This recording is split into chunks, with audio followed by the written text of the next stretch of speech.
오늘 우리에게 주시는 하나님의 말씀은 마태복음 21장입니다. 마태복음 21장 18절로 22절까지 말씀인데요. 우리 함께 교독하도록 하겠습니다. 마태복음 21장 18절로 22절 제가 먼저 읽겠습니다. 이른 아침에 성으로 들어오실 때에 시장하신지라 길가에서 한 무화과 나무를 보시고 그리로 가서 잎사귀밖에 아무나도 찾지 못하시고 나무에게 이르시되 이제저 영원토록 내가 열매를 맺지 못하리라 하시니 무화과 나무가 곧 마른지라. 제자들이 보고 이상히 여겨 이르되 무화과 나무가 어찌하여 곧 말랐나이까. 예수께서 대답하여 이르시되 내가 진실로 너희에게 이르노니 만일 너희가 믿음이 있고 의심하지 아니하면 이 무화과 나무에게 된 이런 일만 나타나라. 이상 떨어뜨려 바다에 던져서 하여도 될 것이요. 같이 읽겠습니다. 너희가 기도할 때에 무엇이든지 믿고 구하는 것은 다 받으리라 하시니라. 아멘. 계속해서 기도와 기도에 대해서 보고 있습니다. 오늘은 두 번째 시간으로 기도와 믿음의 이 관계, 과연 믿음으로 구하면 다 응답이 된다고 하는데, 그렇다면 이 기도와 믿음의 관계는 어떻게 되는 것이며, 믿음이란 과연 기도의 응답을 우리에게 부여해 준다라고 표현하겠습니다. 그렇게 해주는 이 믿음이란 과연 무엇이냐라는 부분을 폭넓게 좀 확인해 보려고 합니다. 오늘 설교도 여러분 잘 들어보시면 여러분의 신앙 가운데에 참 무엇과도 바꿀 수 없는 그런 내용을 소유할 수 있으니까 꼭 깊이 있게 잘 들어보시길 바랍니다. 먼저 기도할 때에, 기도를 생각할 때 지난 시간에 설명을 드렸듯이 행위적인 부분이나 시간적인 부분, 우리의 노력적인 부분이 주가 되면 안 된다고 말씀을 드렸습니다. 우리가 너무 쉽게 이런 표현을 썼습니다. 하늘 보좌를 흔드는 기도, 하늘 보좌를 움직이는 기도, 이런 표현을 한 번씩 썼지 않습니까? 사실 이 말이 참 많이, 이런 표현을 써서 죄송하지만 세상적인 표현으로 어이가 없는 표현입니다. 하늘 보좌를 흔든다는 것 자체가 사실 말이 안 되거든요. 그러다 보니까 이러한 모습들이 우리 속에서 기도는 이렇게 하나님을 막 이렇게 흔들 수 있는 분이구나라고 생각을 하게 만드는 것이에요. 그러다 보니 어떤 일들이 일어나냐면 기도를 받으러 간다는 거예요. 기도를 받으러 간다는 말, 이게 참 우리 기독교에는 사실은 이런 표현은 없는 건데, 기도를 받으러 간다는 것은 사실은 다른 종교에 있는 거거든요. 그런데 이런 표현까지 쓴다는 것입니다. 요즘은 사실은 기도를 누구한테 받으러 간다라는 표현을 잘 하지 않습니다. 그런데 이것도 긍정적으로 안 가는 게 아니에요. 21세기가 되어서 뭐 이성적인 신앙을 해야지 뭘 누구한테 기도를 받으러 가냐라고 하는 모습 때문에 기도를 받으러 안 가는 거지, 사실은 참 신앙 가운데 기도를 안 받으러 가는 건 아닙니다. 그리고 또 뭐 얼마 전까지만 해도 이런 것들이 많이 있었지 않습니까? 설교를 한다라든지 기도를 영험하게 하시는 분들이 있으면 그 앞에 이제 막 그 앞에, 최대한 앞에 붙어 있는 거예요. 강대상 앞에 머리를 조아리고 있어야지만이 그 은혜가 자기한테 떨어져서, 옛날에 제 전도사 때도 그런 하는 친구들도 봤어요. 어느 목사님 밑에서 이렇게 설교를 막 침 튀기는 자리에 앉아 있으면 그 영감이 막 전해진다. 또 목사님이 그렇게 말하세요. 막 그래가지고 신학생들 다 이 강대상 위로 올라와라. 그래야든지 더 은혜 받는다고. 이런 표현까지 썼습니다. 근데 사실은 이런 모든 모습들이 옳지 않다는 것입니다. 그리고 심지어는 어느 분이 이렇게 안수기도를 해줍니다. 그러면 그 안수기도 해준 사진을 찍어서 이렇게 벽에 딱 걸어놨습니다. 물론 그 안수해주신 목사님을 존경하는 마음으로 그렇게 한다면 나쁜 건 아니죠. 제가 안수해주신 분들은 좀 그렇게 좀 했으면 좋겠습니다. 그런데 그걸 갖다가 사람들이 어떻게 생각하냐면 무슨 신주단지 모시듯이 액자 만들어가지고 그걸 보면서 막, 그래, 저분이 나를 위해 이렇게 안수해 주셨지 하면서 그 안수의 능력이 자기에게 있는 것처럼 그렇게 생각하면서 모신다는 거예요. 신주단지 아시죠? 예. 조상신 모시는 거기에 뭐 이렇게 살도 접는않고 뭐 이런 거 접는하는 그런 단지. 그걸 모시듯이 모신다는 것입니다. 그러지 말자고 제가 이 기도에 대해서 말씀을 전하는 것입니다. 우리가 예수를 믿는 것이 최소한은 그 정도는 안 되어야 하지 않겠습니까? 모두가 다 버린 샤머니즘을 기독교가 종교적 열심, 어떤 열심적인 모습으로 다시 포장해서 우리가 사용한다면 이것은 안 된다는 것입니다. 우리가 믿는 그 믿음, 그 믿음의 본질이 무엇이며 그 본체가 누구입니까? 우리가 기도하고 바라는 그 대상, 그 믿음의 대상이 누구인지를, 그 믿음이 누구를 향해 또 우리가 바라는 그 믿음의 그 본질에 대한 그 받으시는 분이 누구인지를 알아야만 사실은 믿음이 더 커지는 것 아니겠습니까? 쉽게 말해서 우리가 믿음의 대상 누구입니까? 예수입니다. 예수. 우리가 누구를 믿습니까? 예수를 믿잖아요. 우리가 사랑을 믿어요? 우리가 성경을 믿어요? 우리가 기독교라고 하는 기독교를 믿어요? 아니면 뭐 결코 무너지지 않는다, 뭐 교회는 절대 무너지지 않는다라고 해가지고 교회를 믿어요? 아니지 않습니까? 우리는 예수를 믿는다는 것입니다. 예수를 믿는다는 것, 하나님의 아들이시며 성자 하나님이신 그분을 믿는다는 것, 그런 것 아닙니까? 그렇기 때문에 우리가 예수를 믿는다는 것, 이 예수를 믿는 것이 어떻게 하면 내가 더 예수를 잘 믿을 수 있느냐라고 하는 이 고민을 사실은 좀 많이 하셔야 되는 것이에요. 인간적인 노력이나 수고로 예수를 믿으려고 하면 사실은 잘 안 믿어집니다. 아직까지 개봉은 안 한 것 같은데, 개봉을 했는지 모르겠지만 메시아라고 하는 영화가 나왔습니다. 예고편을 잠깐 봤는데 아주 그 남자 대단하더라고요. 이제 그걸 파헤치는 FBI가 뭐 이 사람은 진짜 메시아다, 아니다, 뭐 이렇게 얘기하기도 하고, 또 뒤에 검은 세력이 있다라고 하는 얘기도 하고. 근데 막판에 이제 그 예고편을 보다 끝냈습니다. 무리를 딱 걸으려고 하는 그 장면에서 예고편을 딱 끝내버리더라고요. 그 영화를 보게 만드는 거죠. 아무튼 한번 보고 싶습니다. 근데 왜 제가 이 얘기를 하냐면, 예수를 믿는다는 것도 그 역사적 예수를 믿으면 결국 그런 신앙밖에 안 된다는 것입니다. 여러분, 예수님이 무리를 걸으셨습니다. 그런데 그게 뭐예요? 나중에 뒤에 보겠지만 하나님이 세상을, 태초에 하나님이 세상을, 천지를 창조하셨다. 근데 그게 뭐예요?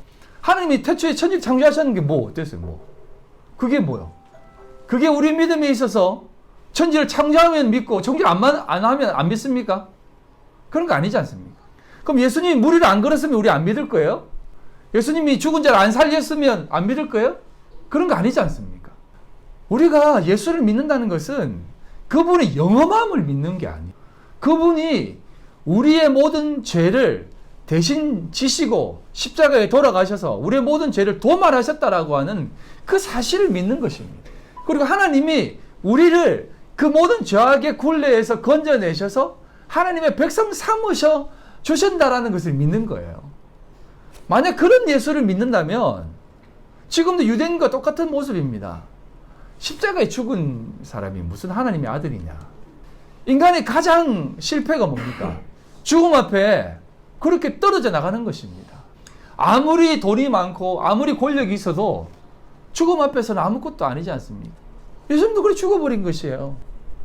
물론 부활하셨지만 유대인들은 그 부활을 믿지 않습니다. 그러니까 역사적 예수는 그냥 예수다, 그분도 훌륭한 선생이다 라고 말할 뿐이지 그분을 믿는 것은 아니지 않습니까?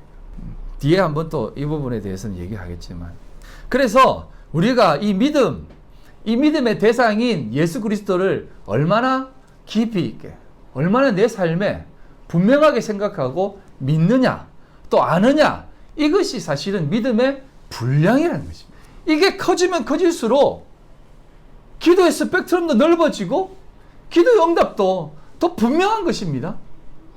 여러분, 성경은요, 오직 예수만 기록한 책입니다. 성경의 저자가 약 44명이 되는데요. 약 1500년 동안 성경을 기록했는데 그 모든 기록의 내용이, 그 장시간 아무리 누가 기록을 했든 그 모든 성경은 오직 하나님, 예수님만 나타내기 위해서 기록한 책이에요. 여러분, 그거 믿으시죠? 예. 그렇다면 그 모든 것이 하나님과 예수님을 나타내는 것이라면 그곳에 기록되어져 있는 모든 내용도 예수를 나타내는 것이 되어야 되는 것이에요. 이사야 34장 16절에 보면 이렇게 얘기합니다. 너희는 여호와의 책에서 찾아 읽어보라. 이것들 가운데서 빠진 것이 하나도 없고 죄짝이 없는 것이 없으리니 이는 여호와의 입이 이를 명령하셨고 그의 영이 이것들을 모으셨음이니라 라고 얘기합니다. 그의 영이 뭡니까? 푸뉴마 성령님이 이걸 다 모으셔가지고 기록한 것입니다. 다 예수에 대한 내용을, 하나님에 대한 내용, 자신의 내용을 계시한 것이에요. 그렇다면 그곳에 적혀있는 모든 내용은 다 하나님 예수님으로 귀결돼야 되는 것입니다. 왜 제가 이 얘기를 하냐면 이렇게 되어졌을 때 우리가 모든 내용을 예수로 볼 수 있다는 것입니다. 그게 윤리적인 법, 도덕적인 법, 기도, 전도, 말씀, 이 모든 것들도 예수로 모이는 것이에요. 정답을 미리 말씀을 드리면 기도는 예수입니다. 제가 오늘 이렇게 이야기하는 이유가 있습니다. 왜냐하면 제가 이제 이번 주에 이제 기도에 대한 두 번째 얘기를 준비하면서 다른 분들은 기도에 대해서 도대체 뭐라고 얘기하실까라고 하는 그 궁금증이 있어가지고 오만 사람들을 다 찾아봤어요. 스님들은 뭐라고 하실까라고 하는 내용도 찾아봤습니다. 여러분 그거 아십니까? 진짜 스님들이 조금 더 기도의 수준이 높아요. 우리가 생각하는 인본주의적인 생각으로는 뭐라고 얘기하냐면 이재철 목사님은 이렇게 기도를 얘기했습니다. 기도는 하나님을 향한 넋두리가 아니다. 기도는 자신의 뜻이 하나님의 뜻에 덮여지는 것이다. 거기가 끄떡여지시죠? 맞아요. 맞습니다. 그리고 또 어떤 목사님은 기도는 하나님의 사람으로 되어가는데 가장 필요한 도구다라고 얘기합니다. 맞지 않습니까? 그리고 영성학교에서는 이렇게 또 가르치더라고요.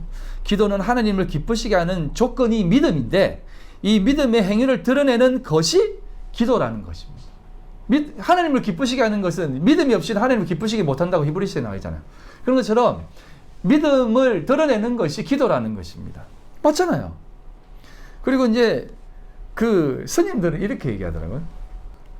우리가 생각하는 기도는 단순히 우리의 요구를 관철시키는 것이 아니라 그 기도가 내 삶에 녹아 내가 기도가 되는 것입니다. 얼마나 고급져요. 그래서 이렇게 얘기하더라고요. 보호자가 필요한 곳에 제가 보호자가 되고 길 떠나는 이를 위하여 안내자가 되고 물을 건너는 이를 위하여 배가 되고 뗏목이 되게 하소서. 여러분 기도란 그런 것입니다 라고 다 가르치더라고요. 너무 목사님 같아가지고 제가 놀랐습니다. 그리고 또 어떤 이제 그 완전 진보적인 목사님은 이렇게 얘기하더라고요. 그 이제 불교계에서도 초청해서 이제 말씀을 듣는 그런 목사님들 있잖아요. 그런 목사님의 강연을 또 들어봤는데 그분은 또 이런 얘기를 하더라고요. 기도는 두 가지 수준이 있다는 거지. 어린아이처럼 막 떼서가지고 막 달라를 때가 있고 조금 이제 어른이 되면 이제 그런 기도 안 하잖아요. 이제 하나님 제가 이제 조금 할 수 있으니까 요만큼 해주시고 너무 하나님 힘들게 하지 않을게요 하면서 기도하는 게 좀 고급한 기도 아니겠습니까? 이렇게 또 얘기를 하더라고요. 저는 그렇게 생각하시죠? 딸 대학 붙여주세요 막 기도하면 예? 아우 수준 낮게 저렇게 기도하냐고. 어느가 대학 붙는 게 중요한 게 아니고 어느가 그곳에서 하나님의 영광을 드러내는 삶을 살게 해달라고 기도해야지. 그러면 그런 기도를 하면 대학 붙여주는 거지. 그런 영광 안 드러내고 아무리 서울대 가봐야 뭐 쓸 거 있냐.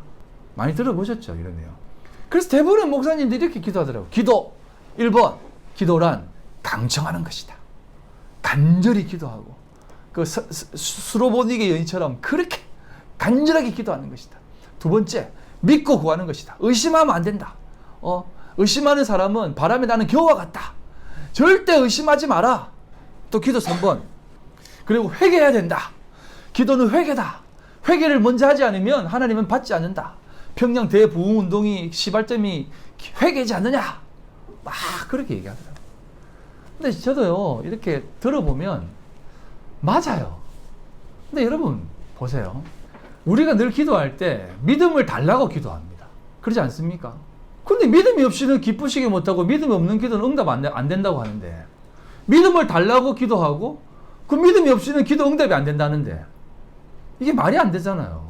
믿음이 없어서 기도하는데 믿음 없으면 기도 응답이 안 돼. 그럼 그 기도 응답이 안 되는 거예요. 믿음이 없기 때문에 기도가 응답이 안 되는데, 그게 아니고 믿음을 달라고요. 그래, 믿음 없으니까 응답이 안 되는 거야. 그래서 사람들에게 이렇게 얘기하지 않습니까? 하나님 왜 내 기도를 응답해 주지 않습니까? 믿음이 없어서 그래. 이거 너무나 이상하지 않아요? 그 믿음이 뭐예요? 그 믿음이 내 의지입니까? 내가 막 강력하게 막 다짐하는 그 인간의 어떤 그런 나는 목숨을 초계와 같이 버리겠다라고 하는 그 강력한 의지입니까? 그런 의지는요, 예수 안 믿어도 우리 선배들, 80년대 대학 운동했던 사람들은요, 자신의 목숨을 초계와 같이 버렸습니다. 그 총칼 앞에서 두려워하지 않고 체류탄과 그 물대포와 그 화염병 앞에서도 하나도 두려워하지 않았습니다. 심지어는 자신의 몸을 불살라 버렸다니까요. 민주화를 위해서. 예수를 안 믿어도요, 그 얼마나 강력한 믿음입니까? 내 한 몸 죽어서 민주화가 된다면 나 죽으리라 하면서 불질러 버리지 않습니까? 그만한 믿음이 어디 있습니까? 우리에게. 그래서 제가 이 회개하라고, 회개하세요. 기도는 회개입니다. 회개야만 하나님이 부흥이 줍니다. 평양 대부흥은 회개 운동이에요 하면서 내가 보니까 본인은 회개 안 해요. 여러분, 평양 대부흥 운동은요, 회개합시다 해서 일어나는 게 아닙니다. 그냥 한임 목사님이, 사람들이 이렇게 목사님, 강단에 서는 목사님을 딱 바라봤는데, 강단에 서는 목사님이 서는 순간 그냥 자신의 죄가 완전히 그냥 막 생각나는 거예요. 그래서 그냥 강단에서 아무 말도 못하고 엉엉 우는 거예요. 회개가 막 나온 겁니다. 그래서 그 앉아있는 사람들, 못 모르던 양반 이름 표현 써서 죄송하지만, 상민들, 양반들도 다 회개하고, 내가 저 사람들한테 이렇게 못하게 굴었으면 회개하고, 상민들도 내가 이렇게 했습니다 회개하고, 그래서 회개 운동이 일어난 거예요. 회개하세요 해서 회개가 난 게 아니라니까요. 회개도 하나님이 부어주시는 은혜 가운데 일어나는 것입니다. 회개 안 했기 때문에 기도 응답이 안 된다고 말한다는 것도 사실은 이것도 말도 안 되는 우리 인간적인 그러한 요구인 것이에요. 그렇게 말하는 목사님들 내가 다 찾아봤는데 한 명도 그 강단에서 울지 않더라고요. 혼내기만 하지. 저도 여러분들 앞에, 여기 앞에서 회개하세요! 막 이렇게 하면, 예? 이런 거 있지 않습니까? 졸고 있는 할머니 권사님한테, 권사님 왜 설교하다 조십니까? 이러니까 지가 재워놓고는 나한테 뭐라고 하는 그런 분과 뭐가 다른 게 있어요. 안 그렇습니까? 예, 똑같다니까요. 그래서 기도는 이런 모습으로 나아가는 것은 사실상 아닌 것입니다. 기도는 사실상 모든 종교적 마음이 있는 분이라면 다 가지고 있는 생각입니다. 그래서 기도에 대해서 많은 분들이 또는 많은 종교 지도자들이 다 이야기하고 정의를 내리고 있는데요. 그러한 많은 종교 지도자들, 타 종교인이든 철학자든 많은 사람들이 얘기하는 그 기도와 우리가 지금 드리는 이 기도는 사실상 달라야 된다고 생각하지 않습니까? 달라야 됩니다. 그래서 우리가 하나님께서 원하시는 기도는 과연 무엇일까? 라고 하는 이 깊은 고민과 생각 속에서 하나님 앞에 나아가야만 되는 것입니다. 우리는 예수만 바라보고 살기 때문에 자꾸 예수가 취하신 모습을 우리도 취해보려고 그래요. 작은 예수가 되어서 이 땅을 살아가려고 그래요. 근데 예수님은 절대 그렇게 우리에게 요구하지 않습니다. 어디 예수님이 나처럼 기도하라고 했습니까? 어디 예수님이 내가 걸어왔던 그 길을 걸어가라고 하십니다. 예수님이 나를 따라오라고 하는 그것은 나의 도를 따라가는 것입니다. 내가 가르친 가르침을 따르라고 하는 것이지 자기가 살아왔던 그 모습으로 살아가라고 한 것 아니에요. 무소유하고 있는 거 다 나눠주고 이렇게 살려고 한 거 아닙니다. 새벽 맞게 막 기도하러 가고 밤새 기도하는 것, 그 모습을 한번 자세히 들여다 보십시오. 예수님이 왜 그렇게 하셨는지, 그렇게 하신 이유는 다 이유가 있습니다. 첫 번째 이유는요, 그겁니다. 단순해요. 사람들이 하도 많이 쫓아다녔어. 그런 거예요. 사람 없는 시간을 찾아서 간 것이에요. 조용하고 이제 안 쫓아다닐 때 내가 하나님을 좀 깊이 있게 만나고 싶어서 그렇게 가신 거예요. 그래서 우리에게 있어서 기도란 무엇인지 한번 말씀을 통해서 차근차근 들여다볼 텐데, 먼저는 그 간절함이라고 하는 그 강청해서 하나님 앞에 요구하는 그 어떤 그런 마음을 가지는 것으로만 되지 않는다는 것을 꼭 기억하셔야만 됩니다. 그리고 우리가 이런 표현도 쓰지 않습니까? 기도의 눈물은 하나님의 마음을 움직인다라고 표현하지 않습니까? 예, 맞아요. 예. 정말 간절히 기도하는 자의 눈물은 그 어떤 눈물보다 뜨겁습니다. 하지만 성경은요, 우리에게 무엇을 요구하냐면 사사기 2장입니다. 사사기 2장 1절로 5절에 이런 말씀이 있습니다. 여호와의 사자가 길갈에서부터 보김으로 올라와 말하되 내가 너희를 애굽에서 올라오게 하여 내가 너희의 조상들에게 맹세한 땅으로 들어가게 하였으며 또 내가 이르기를 내가 너희와 함께 한 언약을 영원히 어기지 아니하리니 너희는 이 땅의 주민과 언약을 맺지 말며 그들의 제단을 헐라 하였거늘 너희가 내 목소리를 듣지 아니하였으니 어찌하여 그리하였느냐. 그러므로 내가 또 말하기를 내가 그들을 너희 앞에서 쫓아내지 아니하리니 그들이 너희 옆구리에 가시가 될 것이며 그들의 신들이 너희에게 올무가 되리라 하였노라. 여호와의 사자가 이스라엘 모든 자손에게 이 말씀을 이름에 백성이 소리를 높여 운지라. 그러므로 그곳을 이름하여 복임이라 하고 그들이 거기서 여호와께 제사를 드렸더라 라고 얘기합니다. 이 복임이라고 하는 뜻이 우는 자들이라는 뜻입니다. 통곡했다는 것이에요. 이 말씀을 자세히 보면 이들이 참 회개하고 예배를 드리면서 회개했구나 라고 생각할 수 있지만 사실상 그것이 아닙니다. 이 울음이 어떤 울음이냐면, 아니 왜 하나님 우리를 이렇게 힘들게 하세요? 가나안 땅에 집어넣었으면 이스라엘 백성 우리를 불러 집어넣었으면 가나안 백성들 다 하나님이 다 없애버리셔야죠. 왜 남겨두셔가지고 우리 옆구리에 가시가 되게 만듭니까? 그들 보니까 너무 강해요. 제가 지도를 한번 보여드렸지 않습니까? 지난번에. 이스라엘 백성들이 차지한 땅은 산간지역입니다. 평지에는 잘 못 차지했어요. 블레셋이나 해안가는 못 차지했습니다. 왜? 철병거가 있어가지고. 우리는 그냥 다 정복했다고 생각하지만 못했어요. 믿음이 없어가지고. 그래서 하나님이 이렇게 남겨뒀다고 얘기하니까 이스라엘 백성들이 왜 남겨두셨어요?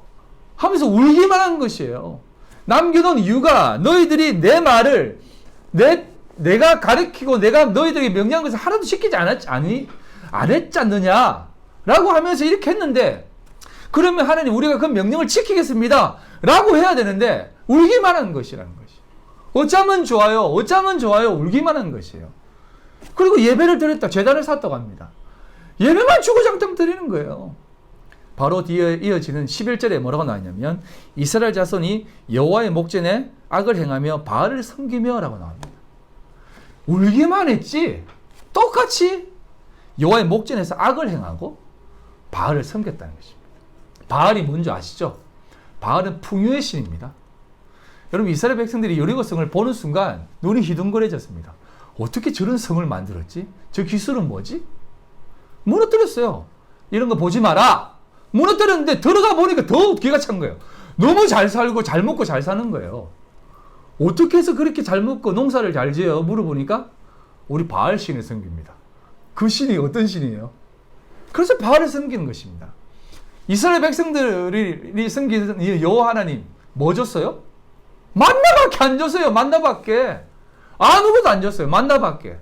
고기 달라고 하니까 매출하기 좀 보내주고, 그러니까 바알을 섬길 수밖에 없는 것입니다. 오늘날 우리도 그런 것입니다. 울고 예배 드리는 것, 그게 뭡니까? 이곳에서 누릴 거 다 누리면서 할 거 다 하면서 하나님 지켜주시면 안 돼요 하고 있는 거예요. 안 된다!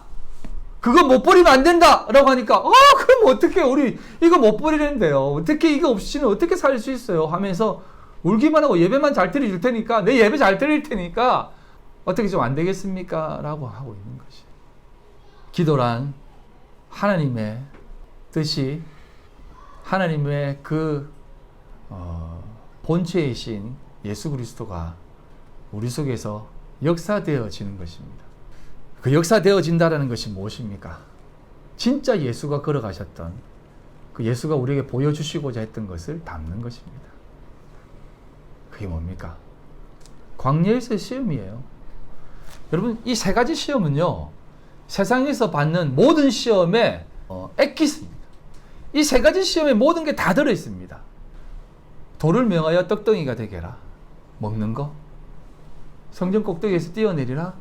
명예. 나한테 절해라. 이거 다 줄게. 부. 이거 세 개입니다.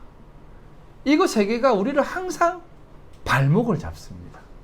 그런데 우리 인간들은 그 세 가지를 두고 기도하는 것이에요.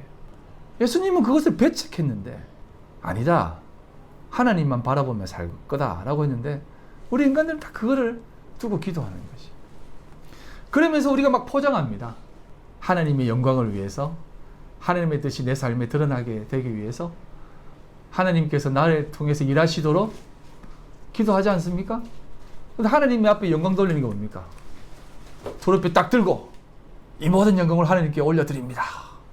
그게 고지론 아닙니까? 고지론.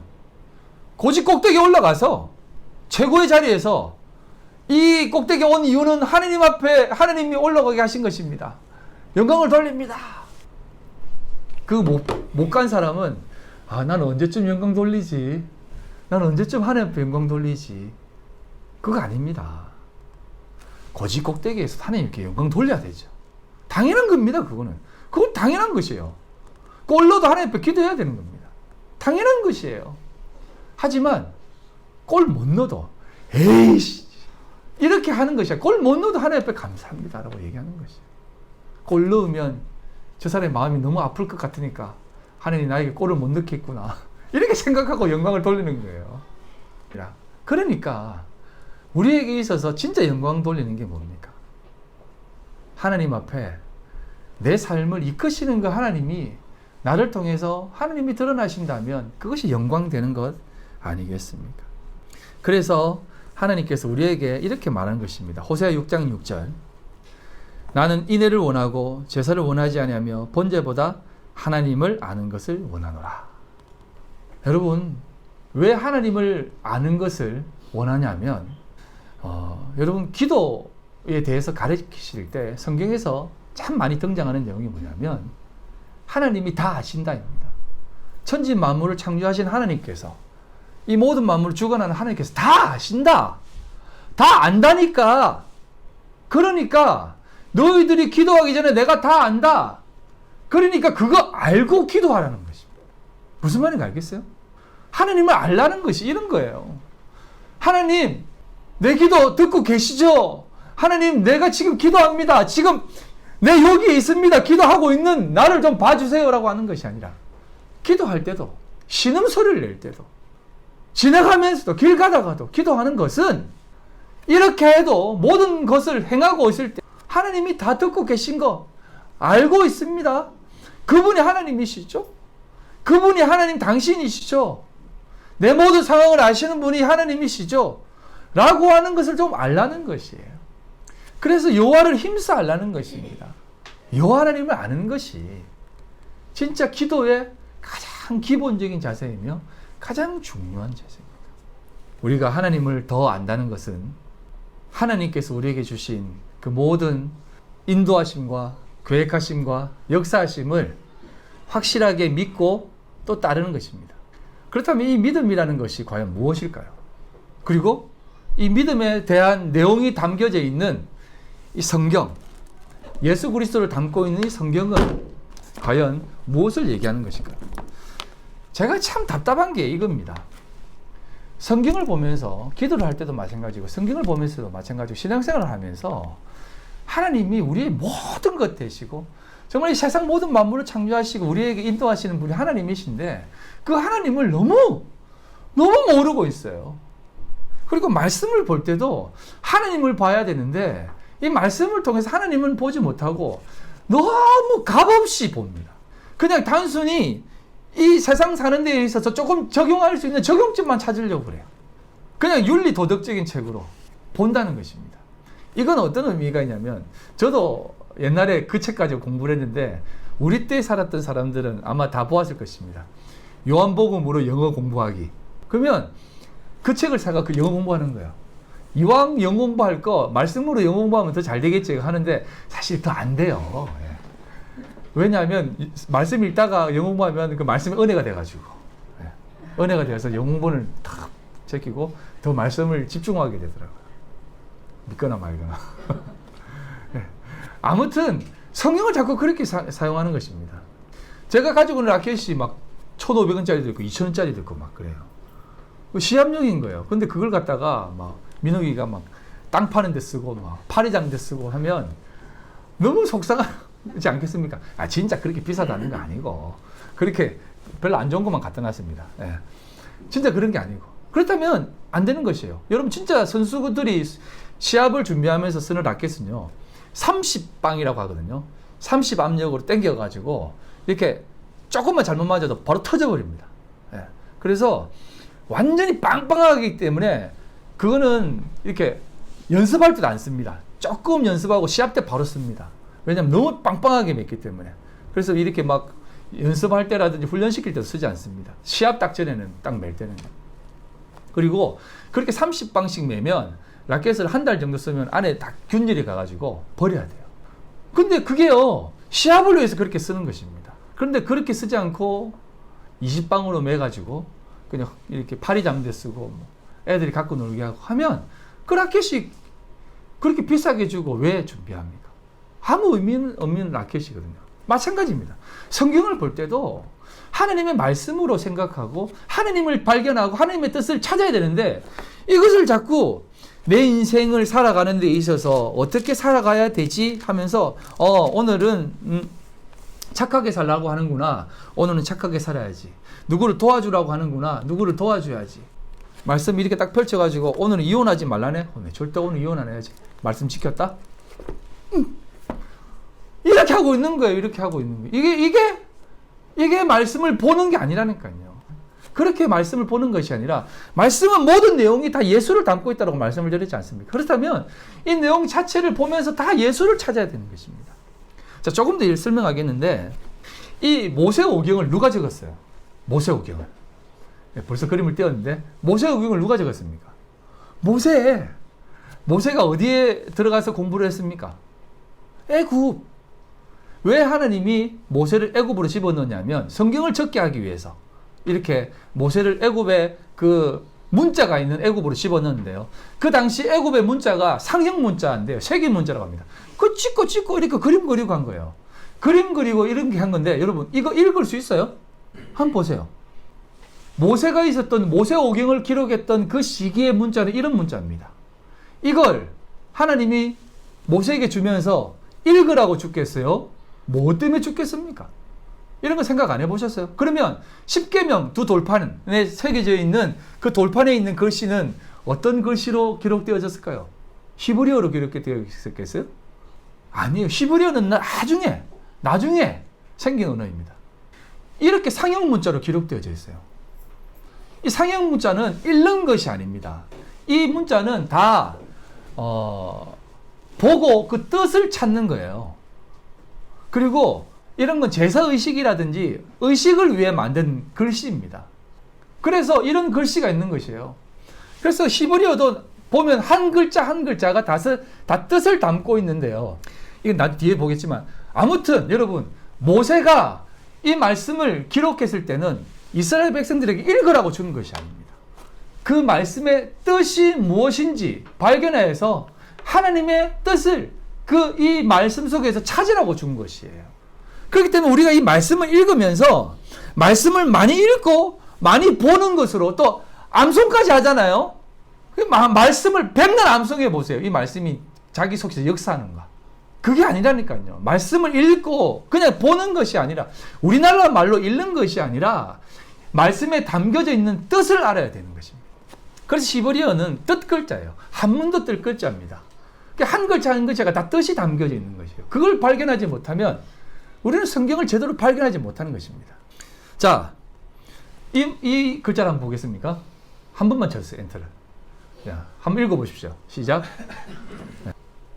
이게 히브리어인데요. 베레시트 바라 엘로임 엣 하샤마임 베엣 하아레츠입니다.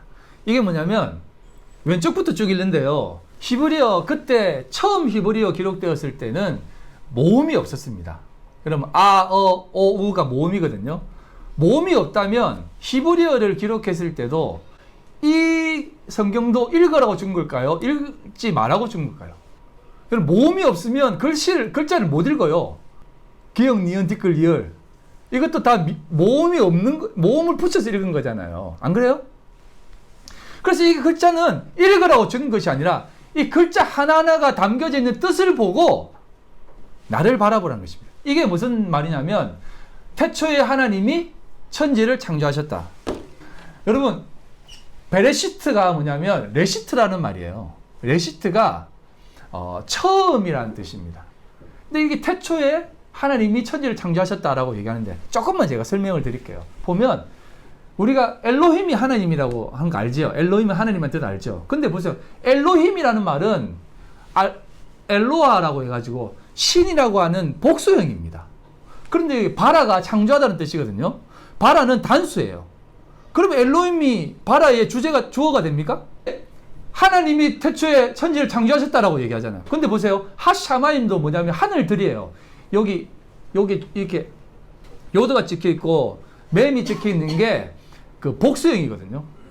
샤마임이 하늘들이라는 뜻입니다. 그리고 하아레츠, 아레츠가 땅이라는 거거든요. 땅은 또 단수예요. 하나님들이 태초에 천지를 하늘들과 땅을 창조했다. 이게 아니라는 것입니다. 그건 엘로힘이라는 말은 그냥 집어넣은 것이에요. 그러면 어디 있느냐? 여러분 알파벳을 보면 히브리어 보면 알렙이 이제 헬라어로 알파잖아요. 알렙. 그게 A예요. B가 이게 베트예요. 베트가 뭐냐면 베타거든요. 그게 B입니다. 항상 하나님에 대한 내용을 얘기할 때, 하나님 뭔가를 하셨을 때라고 할 때는 하나님을 숨겨버려요. 여기 베타 앞에 알렙을 생략해버립니다. 하나님을 감추어버립니다.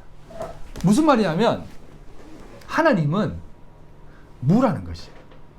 여러분, 유의 반대말은 무가 아닙니다. 유의 반대말은 불입니다. 무라는 것은 사실상 영혼이라고 하는 개념이에요. 우리 인간의 가시광선이라든지 눈이라든지 생각으로는 도저히 담을 수 없는 것을 무라고 얘기해요. 아무것도 볼 수 없는 것이 무예요. 하나님은 그래서 무입니다. 그래서 하나님을 말할 수가 없는 거, 표현할 수 없는 거. 엘로힘도 하나님의 뜻이 아니에요. 아도나이도 하나님의 뜻이 아니에요. 그냥 나중에 이후에 마소라 학파들이 그 사람들이 모음을 만들어가지고 이렇게 읽어라라고 한 것이지 그게 아니에요. 그래서 베레시트라고 하면 레시트가 이렇게 되어 있는 레시가 우두머리라는 뜻입니다. 이거 보시면 시작했다라는 말이거든요. 알렙이 하나님, 쉬가 하나님께서 이제 숨을 내쉬면서 구별했다는 뜻이거든요. 숨을 내쉬면서 생명이 되었다라고 하잖아요. 트가 보세요. 베트부터 알파 생략됐죠. 베트부터 타오. 히브리어는 22자입니다. 알렙, 베트.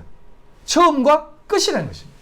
이 레시트라는 말이, 베레시트라는 말이 태초에라는 말로 우리가 해석되지만 이건 우리가 그렇게 읽는 것이지 사실 이 단어는 뭘 담느냐면 복음을 담고 있는 거죠. 하나님이 세상을 처음부터 끝까지 내가 만들고 이끌고 가겠다라고 하는 그 뜻이 담겨져 있는 것이에요.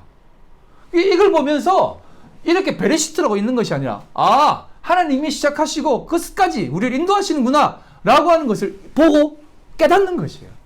이게 성경인 것이에요. 그런데 인간들은 계속해서 말을 만들어내잖아요. 여러분, 사전이 필요한 종족은요, 인간밖에 없어요. 얼마나 말을 많이 하는지 사전이 필요할 정도입니다. 우리 호돌이 사전이 못 필요해요. 그럼 그래 밥 줄까? 심하려워? 그거 다 되는 거예요. 그러니까 다 살 수 있어요. 우리 루키는 요즘 잘 크고 있어요. 예. 루키는 요즘 잘 말 못하죠. 아직까지는. 그래도 보세요. 좋아요, 안 좋아요? 귀여워요, 안 귀여워요? 귀엽다니까요. 근데 인간만이 오만 말을 많이 해야만 좋아한다라고 생각하는. 그래서 여러분, 저는 부산 사람이거든요. 그래서 서울 목사님들은 정말 찬양인도라든지 설교하실 때 말을 너무 멋있게 하더라. 너무 하여튼 내가 말할 수 없는 그런 표현으로 전능 뭐 전지 하면서 하는 야 이분들 참 말씀 잘하신다. 나도 이렇게 좀 표현하고 싶은데 왜 나는 이렇게 조금 표현이 서툴지 이런 생각이 많이 듭니다. 그런데 여러분 아무리 말을 많이 해도 다른 거 다 필요 없어요. 예수만 알면 됩니다. 그래서 여러분 성경 예수를 담고 있다지 않습니까? 제가 감히 여러분들에게 말씀드린다고 했지 않습니까? 어디 가서 말하지는 마십시오. 이 성경 예수 알면 필요 없어요. 왜? 성경이 예수를 담고 있는데 예수를 우리가 알고 믿고 깨달았으면 이게 더 왜 필요합니까? 이게 왜 필요해요? 예수를 알리기 위해서 우리에게 주신 말씀인데 예수를 깨달았다면 믿었다면 왜 더 이게 말씀이 필요해요? 근데 지금 인간들은요, 사람들은 그래도 하나님 말씀을 더 많이 배워야지요 라고 하면서 성경에 이스라엘 역사도 다 외우고 배우고 그리고 역사도 쭉 외우면서 얼마나 많은 공부를 했습니까?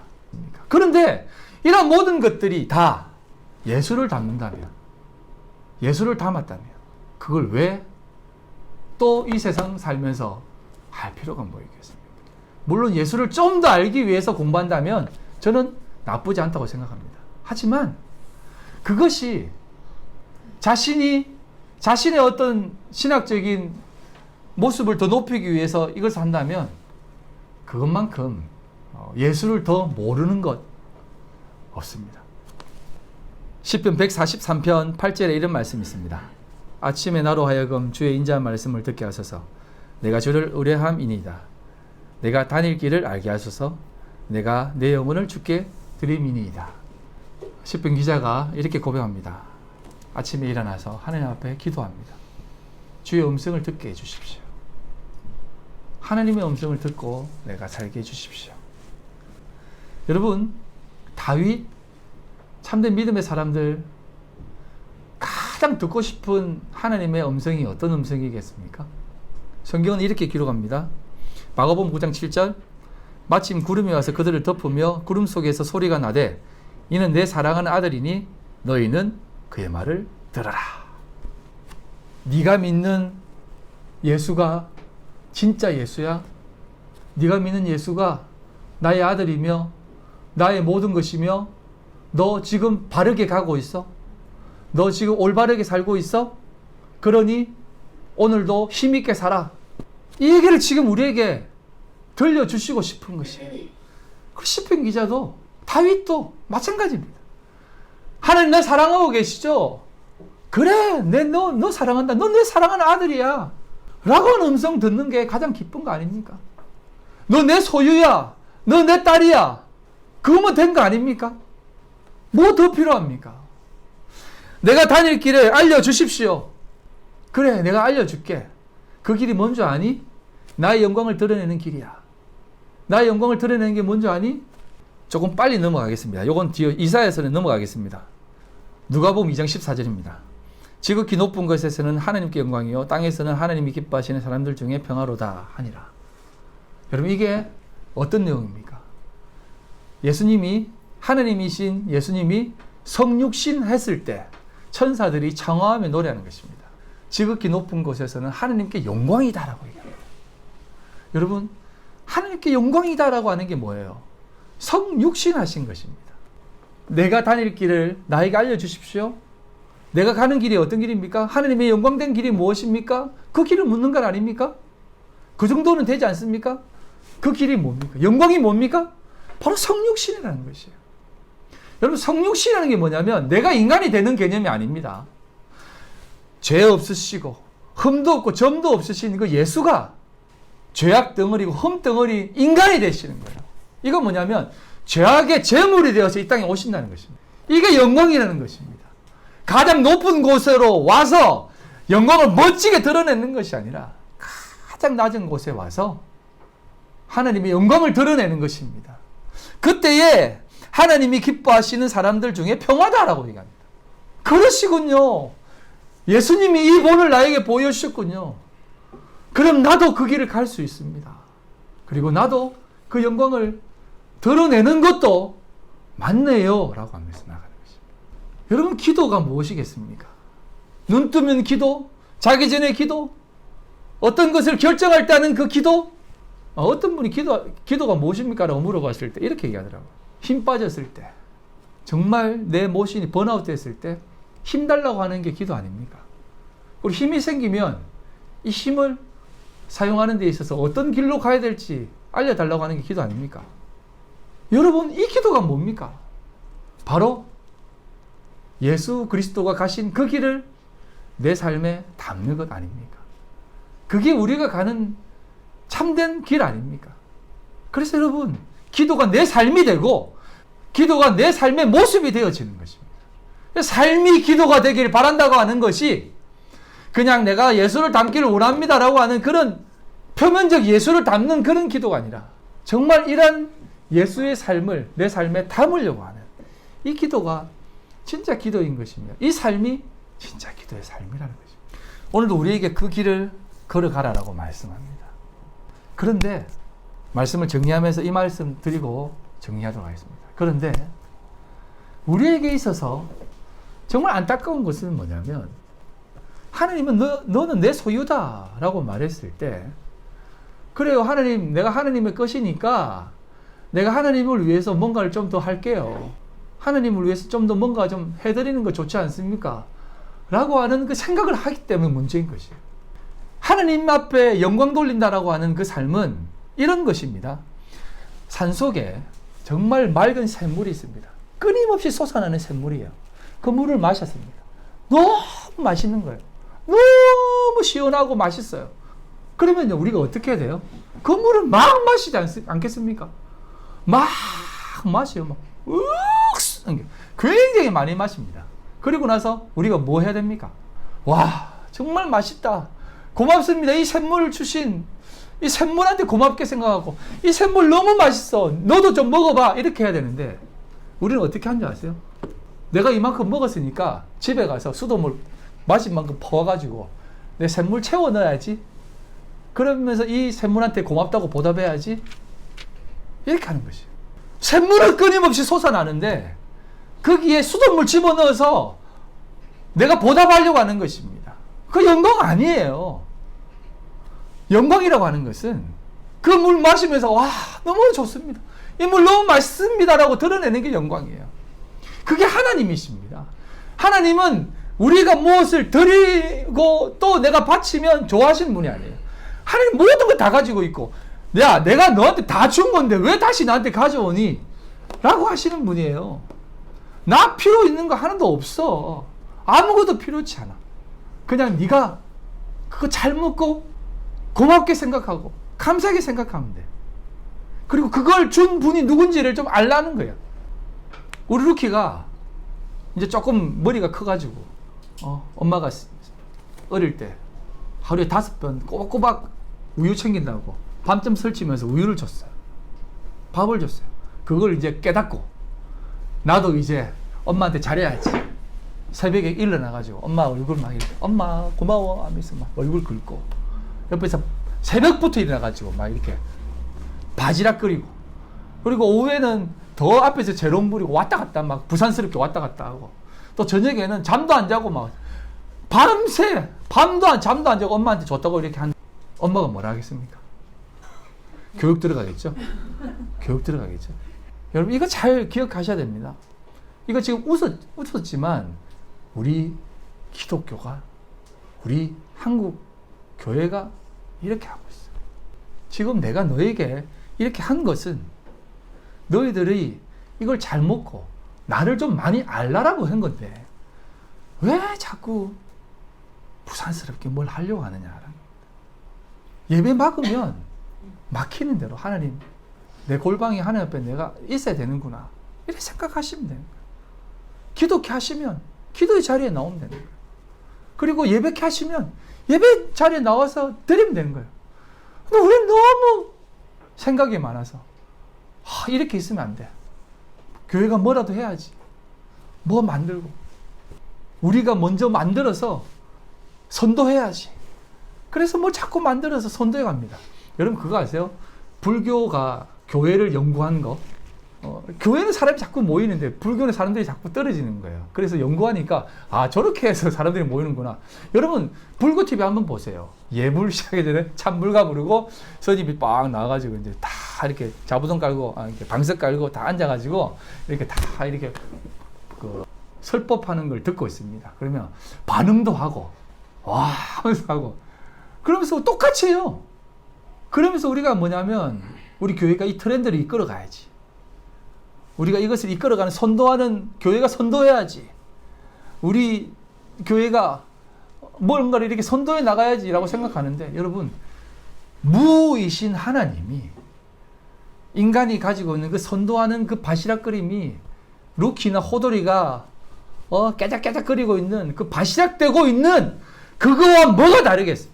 지는 좀 주인한테 잘해보려고 바시락대고 있지만 좀 그냥 가만히 좀 있어라 라고 하지 않습니까? 그래서요 믿음으로 구하면 다 응답된다라고 얘기한 것입니다. 그 믿음이 진짜 믿음이기 때문에 그렇습니다. 무화과 나무가 왜 마른 줄 아세요? 예수님이 왜 쓸데없이 그리고 무화과 나무를 저주해가 말려버렸겠습니까? 무화과는 거짓 덩어리예요. 꽃도 없는 것이 열매 맺어가지고 꽃 있는 것처럼 행하는 게 무화과입니다. 바리새인들을 가리켜서 예수님이 그렇게 저주한 것입니다. 사람들이 기도회를 하고 뭔가를 막 해내면서 우리는 지금 하나님을 잘 섬기고 있다고 포움 잡는 거지. 사실은 하나님이 원하는 그 기도의 자리는 믿음은 내가 다 이루겠다라고 하는 그 믿음을 붙잡고 나가는 사람이 진짜 믿음 있는 사람이에요. 그 사람은 진짜 골방에 들어가고 은밀한 중에 보시는 하나님을 믿고 나가는 겁니다. 그래서 그 믿음이야말로 모든 것이 다 응답이 된다고 말씀하는 것이에요. 그런데 주님이 오실 때 뭐라고 얘기하냐면 이 믿음을 보겠느냐라는 것이에요. 진짜 그 믿음 그래 내가 믿음이 있으니까 그 기도하면 다 응답이 된다 이런 게 아니에요. 하나님이 정말 내 모든 인생을 이끌고 가시는구나라는 그 믿음을 좀 가지고 이 세상을 한번 살아가 보세요. 그러면 다 응답됩니다. 진짜입니다. 이거 내 말도 아니고 예수님이 하신 것이에요. 그 믿음을 여러분 찾으시고 계속해서 캐내십시오. 그리고 그 믿음을 찾아가는 것이 신앙생활입니다. 그 믿음을 키우는 것이 신앙생활입니다. 오늘 이곳에 학생들도 있고 부모들도 있고 어른들도 계십니다. 부모란 무엇입니까? 자녀란 무엇입니까? 하나님이 하나님을 더 알라고 부모가 되게 하셨고 하나님을 더 발견하라고 부모를 두게 하신 거예요. 그냥 내 새끼 좋아. 내 새끼 너무 좋아. 사랑스러워. 한 것이 아니라 하나님이 나를 그렇게 사랑하시는구나라는 것을 깨닫게 하시기 위해서 이 부모가 되게 하신 거예요. 부모 보면서 얼마나 좋아요. 역시 세상 다 내 편 아니라도 우리 아빠는 내 편이야. 우리 엄마는 내 편이야. 그거 알라고 부모를 준 겁니다. 그렇게 해서 우리가 바라보고 하나님을 바라보는 것이. 여러분 이 세상 살면서 모든 것을 모든 피조물을 바라보면서 하나님을 발견해야 되는 것이에요. 세상 돌아가는 모든 상황을 보면서 하나님을 발견할 때 여러분의 믿음은 커진다는 것입니다. 그 믿음으로 나갈 때 기도에 응답이 있는 것입니다. 그래서 기도와 믿음은 뗄래야 뗄 수 없는 것이고 그 믿음과 기도가 함께 하나라고 우리에게 가르쳐 주시는 것입니다. 사랑하는 성도 여러분, 마태복음 21장 22절 다 같이 한번 믿고 한번 같이 읽도록 하겠습니다. 시작. 너희가 기도할 때에 무엇이든지 믿고 구하는 것은 다 받으리라 하시니라. 아멘. 오늘도 그 믿음 마음속에 세우시고 키우시고 나아가시는 우리 성도님들 다 되시기를 주님의 이름으로 간절히 소망합니다. 기도하시겠습니다. 하나님 아버지 감사합니다. 오늘도 우리 가운데 역사하시는 하나님을 바라봅니다. 우리 하나님, 우리를 위해서 모든 것을 예배하시고 준비하시고 이끄심을 믿습니다. 그 아버지 하나님을 바라보며 오늘도 나아가오니 주께서 역사하여 주시옵소서. 때로는 우리 눈에 보이는 것들로 인하여서 두렵고 떨리고 이제나 저제나 이루어질까 고심할 때가 많습니다. 때로는 의심도 하고 때로는 낙심도 합니다. 하나님 아버지, 믿음 없는 저희들을 도와주시고 우리를 위해 친히 간구하시는 예수 그리스도의 그 공로를 생각하며 오늘도 주님 앞에 나가게 하여 주시옵소서. 간절히 바랐고 원하오니 주님, 우리 믿음의 성도들의 기도를 응답하여 주시고 주님께서 역사하여 주시옵소서. 이 땅 가운데 고통받고 또 힘들어하는 지체들을 붙잡아 주시옵소서. 하나님 아버지, 하나님께서 친히 만져주시고 안수하여 주셔서 하나님의 놀라운 역사가 있게 하여 주시옵소서. 또 아버지 하나님, 이 모든 상황 가운데 감사와 기쁨이 있다면 아버지 앞에 영광 올려드리며 그 모든 감사가 많은 사람들에게 더 큰 은혜로 확인되어지게 하여 주시옵소서. 우리를 부르신 그 자리에서 오직 예수 그리스도의 영광을 드러내며 그 뜻을 밝히 드러내는 우리의 삶이 되게 하여 주시옵소서. 오늘도 부르신 이곳에서 하나님 앞에 예배하며 나아가는 저희들 되게 하여 주시옵소서. 하나님 함께하여 주시옵소서. 지금은 우리 주 예수 그리스도의 그 크신 은혜와 아버지 하나님의 극진하신 사랑하심과 성령님의 교통인도 역사 충만하심이 오늘도 주님 앞에 참된 믿음의 기도를 드리며 나아가는 모든 성도들 머리와 그들의 가정과 직장과 사업과 삶의 터전 위에 지금으로부터 영원토록 함께 있을지어다. 아멘.